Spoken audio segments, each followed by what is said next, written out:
ये कहानी लगभग हर घर की है, जहाँ शादी के बाद लड़के की माँ और लड़के की बीवी को ये असुरक्षा हो जाती है कि कहीं उनका पलड़ा लड़के के सामने हल्का ना पड़ जाए।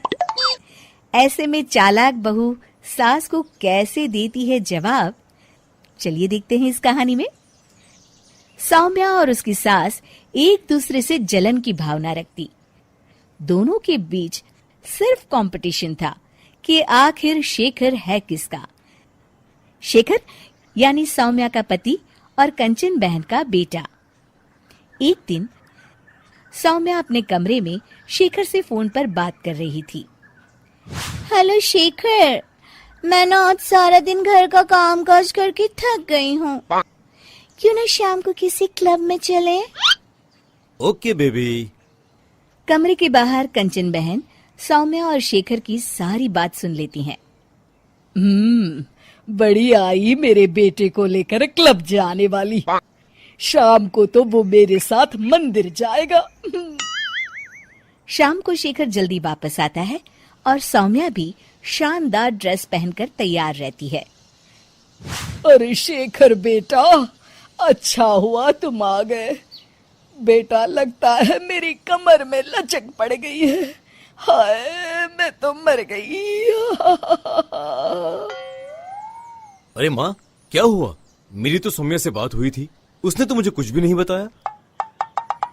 तभी शॉर्ट चमकीली ड्रेस में फुल मेकअप में सौम्या वहां आ जाती है। सौम्या, तुमने ये क्या हाल बना रखा है? माँ की कमर लचक गई है। जल्दी चलो, हमें माँ को डॉक्टर के पास ले जाना है।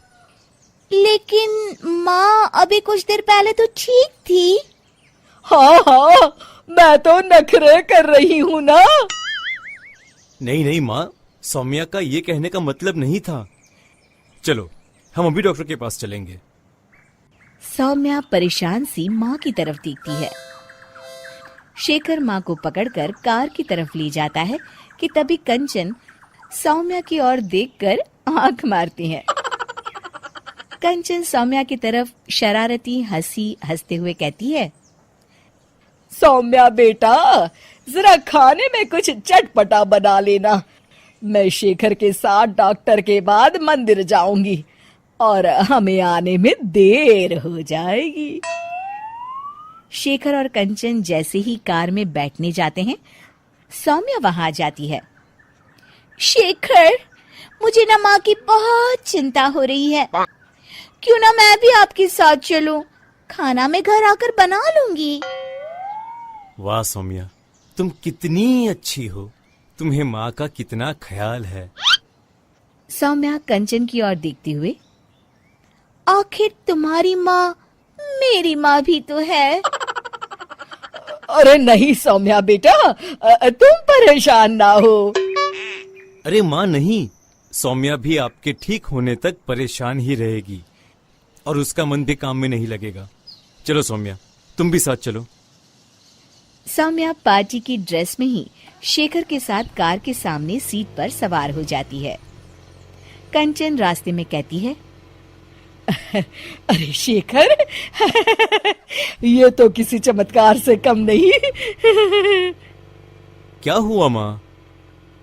बेटा, मेरे कमर की लचक तो मानो गायब ही हो गई। सौम्या तो समझ चुकी होती है, लेकिन वो शेखर के सामने अनजान बन जाती है। माँ, ये तो सच किसी चमत्कार से कम नहीं। आपको तो ईश्वर का शुक्रगुजार होना चाहिए।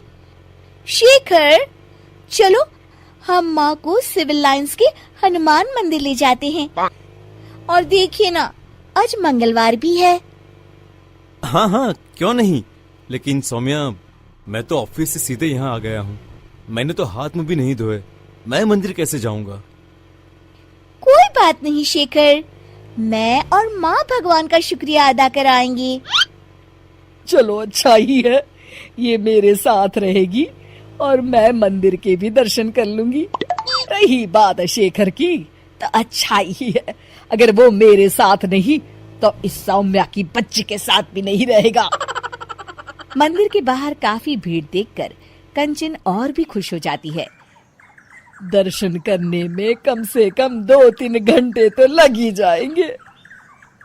माँ, यहाँ पर तो काफी भीड़ है, यहाँ काफी वक्त लगेगा। चलो यहाँ कल आ जाएंगे। नहीं बेटा, मैं यहाँ से हनुमान जी का शुक्रिया अदा किए बिना नहीं जाऊंगी। वैसे भी मेरा आज सारा दिन का उपवास है, दर्शन करके ही मैं कुछ खाऊंगी बेटा। ये कहकर कंचन कार से उतर जाती है और सौम्या से कहती है, चलो सौम्या, दर्शन कर आए। माँ, मैं तो आपको बताना ही भूल गई, मैं ऐसे कपड़ों में मंदिर कैसे जा सकती हूँ? अरे सौम्या, मैंने तो ध्यान ही नहीं दिया। ये कपड़े तो काफी छोटे हैं, मंदिर में पहनकर जाना ठीक नहीं रहेगा। और बिना दर्शन किए माँ कुछ खाएगी नहीं। अब क्या करें? अरे करना क्या है, माँ दर्शन कर ले, हम यही कार में माँ का इंतजार करेंगे।